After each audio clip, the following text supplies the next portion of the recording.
Welcome to Solvetic, your channel to always learn technology easily. Below in the description, you will find useful links we used in this video.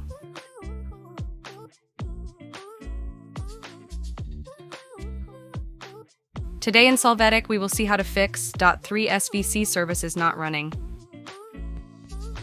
We will start by opening services from the search box in the taskbar.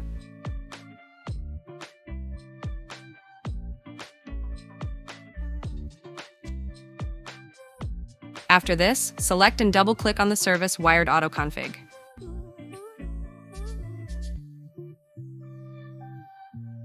Now in the field, Startup Type, set it to Automatic. After this, click on Start and wait for the service to enable. Apply the changes.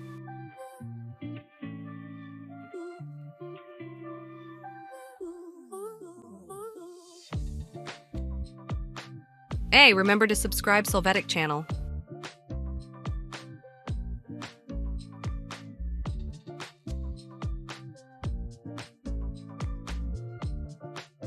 We hope it has been helpful for you.